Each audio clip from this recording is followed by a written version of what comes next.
Hi friends, ಎಲ್ಲರಿಗೂ ನಮಸ್ಕಾರ. ಶ್ರಾವಣ ಮಾಸ ಶುಕ್ಲ ಪಕ್ಷ 2ನೇ ಶುಕ್ರವಾರ ವರಮಹಾಲಕ್ಷ್ಮಿ ವ್ರತವನ್ನು ಆಚರಣೆ ಮಾಡ್ತೀವಿ. ಈ ಸಲ ನಮಗೆ ಆಗಸ್ಟ್ 16ನೇ ತಾರೀಕು ವರಮಹಾಲಕ್ಷ್ಮಿ ವ್ರತ ಬರ್ತಾ ಇದೆ.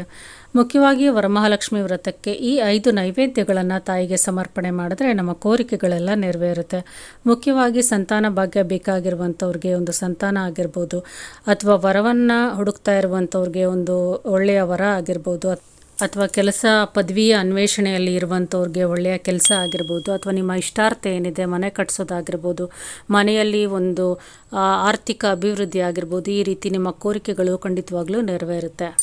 ಇನ್ನು ಈ ವರಮಹಾಲಕ್ಷ್ಮಿ ವ್ರತ ಗೃಹಿಣಿಯರು ಮಾಡೋದ್ರಿಂದ ಅವರ ಸೌಭಾಗ್ಯ ವರ್ಧನೆ ಆಗುತ್ತೆ, ವೃದ್ಧಿ ಆಗುತ್ತೆ, ಮನೆಯಲ್ಲಿ ಸಂಪತ್ತು ಅನ್ನೋದು ಹೆಚ್ಚಾಗುತ್ತೆ. ಆ 5 ನೈವೇದ್ಯಗಳು ಲಕ್ಷ್ಮೀ ದೇವಿಗೆ ಪ್ರಿಯವಾದದ್ದು ಯಾವುದು ಅಂತ ನೋಡೋಣ.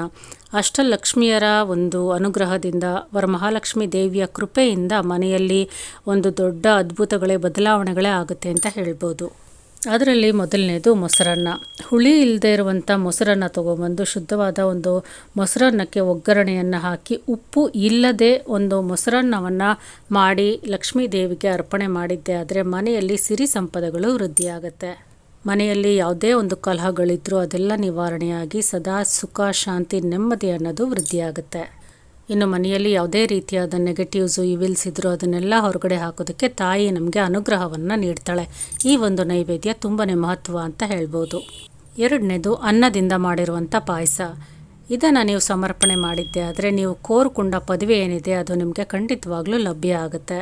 ಈ ಅನ್ನದ ಪಾಯಸಕ್ಕೆ ನೀರನ್ನು ಬೆರೆಸದೆ ಹಾಲಿನಿಂದ ಅನ್ನದ ಪಾಯಸವನ್ನು ಮಾಡಿ ದೇವಿಗೆ ಸಮರ್ಪಣೆಯನ್ನು ಮಾಡಬೇಕು. ಇದರಿಂದ ನೀವು ಇಷ್ಟಪಟ್ಟ ಒಂದು ಪದವಿ ನಿಮಗೆ ಸಿಗುತ್ತೆ, ಅದರ ಜೊತೆಗೆ ಇಷ್ಟಾರ್ಥಗಳು ಸಹ ನೆರವೇರುತ್ತೆ. 3ನೇದು ಅರಿದ್ರಾನ್ನ ಅಂದರೆ ಪುಳಿಯೋಗರೆ. ಇದರಿಂದ ಮನೆಯಲ್ಲಿ ಗಂಡ ಹೆಂಡಿರ ಮಧ್ಯೆ ಯಾವುದೇ ಮನಸ್ತಾಪ, ಕಲಹಗಳು, ಭಿನ್ನಾಭಿಪ್ರಾಯ ಇದ್ದರೂ ಸಹ ಅದೆಲ್ಲ ತೊಲಗಿ ಹೋಗಿ ಸಂತಾನ ಭಾಗ್ಯವನ್ನು ಕೋರ್ಕೊಳ್ತಾ ಇರೋರಿಗೆ ಖಂಡಿತವಾಗ್ಲೂ ಒಂದು ಆ ಭಾಗ್ಯವನ್ನು ಸಹ ಆ ತಾಯಿ ನೆರವೇರಿಸ್ಕೊಡ್ತಾಳೆ. ಗಂಡ ಹೆಂಡತಿರ ಮಧ್ಯೆ ಯಾವುದೇ ಭಿನ್ನಾಭಿಪ್ರಾಯ ಇದ್ದರೂ ಅದೆಲ್ಲ ತೊಲಗಿ ಹೋಗಿ ಒಂದು ಅನ್ಯೋನ್ಯತೆ ಅನ್ನೋದು ಜಾಸ್ತಿ ಆಗುತ್ತೆ. ಮುಂದಿನದು ಖಾರ ಪೊಂಗಲ್. ಖಾರ ಪೊಂಗಲನ್ನು ನೈವೇದ್ಯವಾಗಿ ಸಮರ್ಪಣೆ ಮಾಡಿದ್ದೆ ಆದರೆ ಮನೆಯಲ್ಲಿ ಒಂದು ಅಭಿವೃದ್ಧಿ ಅನ್ನೋದು ಜಾಸ್ತಿ ಆಗುತ್ತೆ. ಮಕ್ಕಳ ಏಳಿಗೆನೂ ಸಹ, ಅಭಿವೃದ್ಧಿನೂ ಸಹ ಉಂಟಾಗುತ್ತೆ. ಸಂತಾನ ಭಾಗ್ಯ ಕೋರ್ಕೊಳ್ತಾ ಇರೋರ್ಗೂ ಸಹ ಅದು ಸಹ ಒಂದು ನೆರವೇರುತ್ತೆ. ಮುಂದಿನ ಒಂದು 5ನೇ ನೈವೇದ್ಯ ಅಂತ ಹೇಳಿದ್ರೆ ಗುಡಾನ್ನ ಅಥವಾ ಬೆಲ್ಲದನ್ನ ಅಂತ ಕರಿತೀವಿ.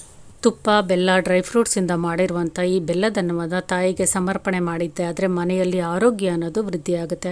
ದೀರ್ಘಕಾಲದಿಂದ ಯಾರಾದರೂ ಮನೆಯಲ್ಲಿ ಅನಾರೋಗ್ಯದಿಂದ ನರಳ್ತಾ ಇದ್ದರೆ ಅಂಥವ್ರಿಗೆ ಒಂದು ಆರೋಗ್ಯ ಅನ್ನೋದು ವೃದ್ಧಿಯಾಗುತ್ತೆ. ಮನೆಯ ಸದಸ್ಯರೆಲ್ಲರಿಗೂ ಆರೋಗ್ಯ ಭಾಗ್ಯ ಅನ್ನೋದು ಲಭಿಸುತ್ತೆ. ಈ 5 ನೈವೇದ್ಯಗಳಲ್ಲಿ ನಿಮಗೆ ಸಾಧ್ಯವಾದ 2-3 ನೈವೇದ್ಯಗಳನ್ನು ತಾಯಿಗೆ ಸಮರ್ಪಣೆ ಮಾಡಿದ್ದೆ ಆದರೆ ತುಂಬ ಒಳ್ಳೆಯ ಫಲಗಳನ್ನು ನೀವು ನಿಮ್ಮದಾಗಿಸ್ಕೊಳ್ಬೋದು. ಇನ್ನು ಮನೆಯ ಗೃಹಿಣಿಯರು, ಸುಮಂಗಲಿಯರು ನೆನೆಸಿದ ಕಡಲೆಯನ್ನು ತಾಯಿಗೆ ಸಮರ್ಪಣೆ ಮಾಡಿದ್ದೆ ಆದರೆ ಅವರ ಸೌಭಾಗ್ಯ, ಸುಮಂಗಲಿ ತತ್ವ ವೃದ್ಧಿಯಾಗುತ್ತೆ. ಇನ್ನು ವರಮಹಾಲಕ್ಷ್ಮಿ ಹಬ್ಬದ ದಿನ ಕಳಶವನ್ನು ಇಟ್ಟು ವ್ರತ ಮಾಡುವಂಥವ್ರು, ಪದ್ಧತಿ ಇರುವಂಥವ್ರು ಕಳಶವನ್ನು ಇಟ್ಟು ಪೂಜೆಯನ್ನು ಸಲ್ಲಿಸ್ಬೋದು. ಕಳಶ ಇಡುವ ಪದ್ಧತಿ ಇಲ್ಲ ಅಂತ ಹೇಳೋರು ಲಕ್ಷ್ಮಿ ಫೋಟೋ ಅಥವಾ ವಿಗ್ರಹಕ್ಕೆ ಈ ರೀತಿ ಒಂದು ವ್ರತಾಚರಣೆಯನ್ನು ಮಾಡಿ ಫಲಗಳನ್ನು ಪಡಿಬೋದು.